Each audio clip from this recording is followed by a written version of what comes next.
नाजरीन अस्सलाम वालेकुम। IND टुडे न्यूज में आपका खैर मकदम करते हैं। आइए देखते हैं ये तफसीलात। मरकजी वज़ीर दाखिला राजनाथ सिंह ने आज हैदराबाद के नवाई इलाके इब्राहिमपट्टनम में बाविखार नेशनल सिक्योरिटी गार्ड के SC कॉम्प्लेक्स का इफ्तिताह किया। 200 एकड़ पर मुहित इस कॉम्प्लेक्स में जहां नेशनल सिक्योरिटी गार्ड NSG के अलावा फौज और CRPF के जवान भी असली तरबियत हासिल करेंगे। उन्होंने इस मौके पर अपनी तकरीर में कहा कि दहशतगर्दी एक ग्लोबल मसला बन चुका है और बदलते वक्त के साथ साथ उसके अंदाज भी बदले हैं। दहशतगर्दों की बर्बरियत और मजालिम के वाक़यात में भी इजाफा हुआ है और उससे बड़ी सख्ती के साथ मुकाबला किया जाना होगा। उन्होंने कहा कि NSG हर तरह के चैलेंजेस का सामना करने तैयार है और उसके जवानों का हौसला इंतहाई बुलंद है।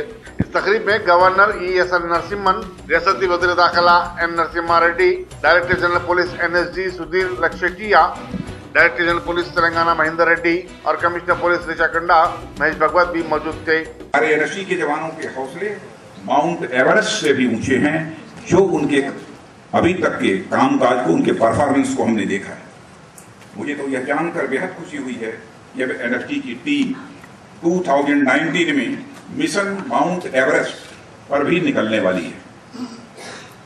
इस धरती पर सबसे बुलंद चोटी पर NSG भारत का तिरंगा फहरा कर 2009 में एक और कामयाबी हासिल करेगी, यह मेरा पूरा विश्वास है।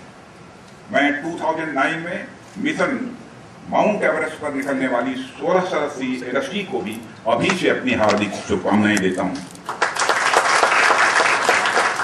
बीते 10 सालों में हमने अपने सुरक्षा तंत्र को काफी हद तक मजबूत किया है। उस जैसी घटना इस देश में दोबारा कभी न हो, इसके लिए पूरे सुरक्षा तंत्र को हमेशा सतर्कता से काम करते रहने की जरूरत है।